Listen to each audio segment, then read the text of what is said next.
Hello friends and very warm welcome to Chiki's Biology another video. In this video today we will discuss all about Cipla pharma. आज हम लोग इस pharma company के बारे में बात करेंगे और अगर अभी तक आपने चैनल को सब्सक्राइब नहीं किया तो आप चैनल को सब्सक्राइब करने के बाद में बेल आइकन के बटन को वहां पे प्रेस करते हैं और ये हमारी एक केस स्टडी होगी।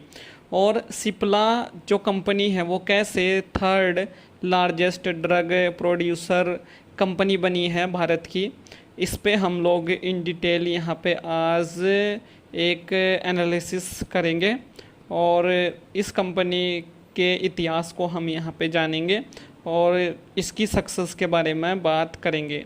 तो इस कंपनी को जो बनाया था वो बनाया था डॉक्टर ख्वाजा अब्दुल हमीद ने और 1935 में जो है इन्होंने इस कंपनी की नींव रखी थी। और जो ख्वाजा अब्दुल हमीद हैं ये अलीगढ़ से बिलोंग करते थे और इनकी जो डेट ऑफ बर्थ है वो है 31 अक्टूबर 1898 और अलीगढ़ जो है वो यूपी में पड़ता है। और सिप्ला को हम लोग अगर इसकी फुल फॉर्म की बात करें तो इसको हम बोलते हैं chemical industrial and pharmaceutical laboratory, तो ये इसका पूरा नाम है। और ये जो कंपनी डॉक्टर ख्वाजा अब्दुल हमीद ने स्टार्ट की थी वो 2 लाख रुपए की रकम के साथ स्टार्ट की थी और आज ये करोड़ों की कंपनी है और इसकी जो स्टार्टिंग हुई थी वो 2 लाख से हुई थी। ये एक बहुत ही मोटिवेटिंग पॉइंट यहाँ पे है। अब सालाना जो इसका टर्नओवर है वो करोड़ों में है और इसका जो हेडक्वार्टर है वो मुंबई में स्थित है। और द्वितीय विश्व युद्ध के दौरान बड़ी बड़ी जो एमएनसी हैं उसको इस फार्मा कंपनी ने टक्कर दी थी और सस्ती व बेहतर दवाइयाँ जो हैं उस टाइम पे प्रोवाइड कराई थी। इसी दौरान जो है इन्होंने 2 महत्वपूर्ण डिस्कवरी की थी फार्मा की फील्ड में या फार्मा के डोमेन में। उसमें फर्स्ट जो एक खोज थी वो थी सिंथेसिस ऑफ कोरामाइन और इसका इन्होंने जो है एक अल्टरनेटिव खोजा था जिसका प्रयोग जो है हार्ट बीट स्टिमुलेटर के रूप में किया जाता है। और सेकंड जो इनका अचीवमेंट था वो था हाई बीपी के लिए इन्होंने सरपेनेड की खोज की थी, तो ये इनका सेकंड यहाँ पे अचीवमेंट था। उसके बाद जो है जो ख्वाजा अब्दुल हमीद थे वो महात्मा गांधी के बहुत ही क्लोज थे और उनको बहुत पसंद किया करते थे। और डॉक्टर ख्वाजा अब्दुल हमीद जो थे वो वहाँ पे एक अहिंसा में जो है अहिंसा को जो है मानते थे, वो हिंसा में जो है वहाँ पे बिलीव नहीं करते थे और महात्मा गांधी को अपना इंस्पिरेशन जो है माना करते थे। अब जो इनके लड़के हैं, बड़े जो इनके बेटे हैं, उनका नाम है डॉक्टर यूसुफ हमीद और ये कैम्ब्रिज एजुकेटेड केमिस्ट हैं। अब यही सिप्ला के अध्यक्ष हैं और सिप्ला का जो पूरा काम होता है वो इन्हीं की देख रेख में होता है। और इन स्टार्टिंग जो है इन्होंने इस कंपनी को एज आ एम्प्लॉय ज्वाइन किया था और आर&डी के सेक्शन में जो है इन्होंने बहुत सारे बड़े बड़े काम किए थे, इस पे भी बात करेंगे। और जो CSIR इंडिया है आपने सुना होगा, एक स्टूडेंट गवर्नमेंट बॉडी है, उसकी स्थापना भी जो है इन्होंने की है। उसके बाद अपने जीवन के अंतिम 4 दशकों के दौरान इस कंपनी सिप्ला के माध्यम से जो है ख्वाजा अब्दुल हमीद ने भारत में जो है फार्मा के क्षेत्र में अनेकों मानकों में सुधार किया और फार्मा को जो है बहुत ऊपर लेके गए। इस फील्ड में इनके जो अचीवमेंट्स हैं या जो इनके काम हैं वो बहुत ही सराहनीय हैं और R&D को जो है फार्मा R&D को जो है हाई लेवल तक ले जाने का काम इन्होंने ही किया था, ख्वाजा अब्दुल हमीद ने ही किया था। और R&D को बेहतर जो है इन्होंने इंडिया में बनाया और बाद में इनके बेटे ने भी जो है R&D में, जिनका नाम है यूसुफ हमीद, उन्होंने भी बहुत काम किया है।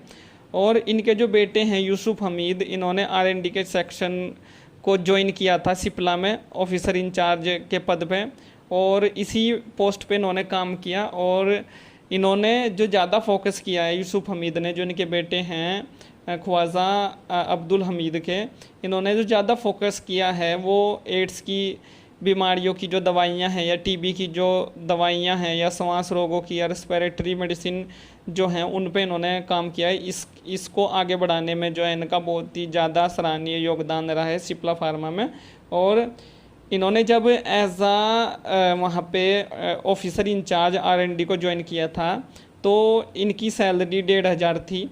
और बाद में जो है ये पता चला कि इनको जो फर्स्ट सैलरी मिली थी वो 1 साल के बाद मिली थी। मीन्स कि इन्होंने अपनी ही कंपनी को as a officer in-charge join किया, एज अ मालिक जो है ज्वाइन नहीं किया, जो एक बहुत ही बड़ा एक मोटिवेटिंग यहाँ पे पॉइंट है कि मालिक होते हुए भी इन्होंने जो है एज अ एम्प्लॉय अपनी फार्मा कंपनी को ज्वाइन किया।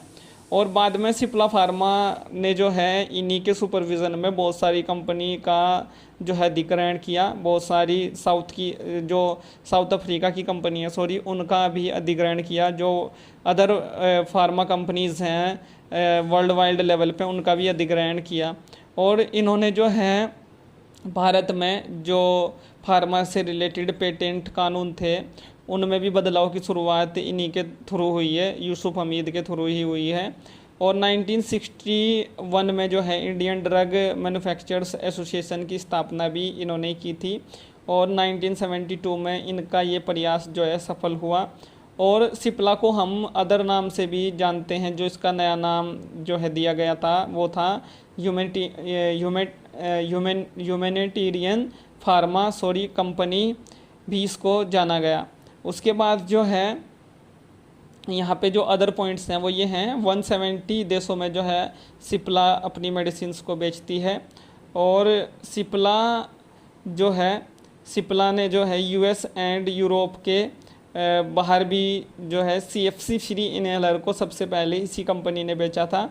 और इन्होंने जो है बहुत सारी नॉन इन्वेसिव जांचें जो है रेस्पिरेटरी बीमारी से रिलेटेड स्टार्ट की थी, जो बाद में चल के जो है मील का पत्थर साबित हुई और इनके लिए बहुत बड़ा अचीवमेंट था।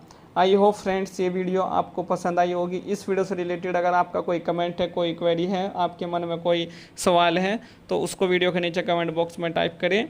और इस तरह की जो हमारी केस स्टडीज़ हैं वो आपको एक मोटिवेशन देंगी। अगर आप भी एक अपना स्टार्टअप या अपना वेंचर स्टार्ट करना चाहते हैं फार्मा के सेक्टर में, या फिर अगर आप अभी एक बायोलॉजिकल स्ट्रीम के स्टूडेंट हैं और बाद में दवाइयों के क्षेत्र में अपनी फार्मा कंपनी स्थापित करना चाहते हैं, तो ये सभी वीडियोस आपको बहुत ही मोटिवेशन वहाँ पे देंगी। Thank you friends, thank you for watching and do subscribe the channel for upcoming videos and latest updates. Thank you friends.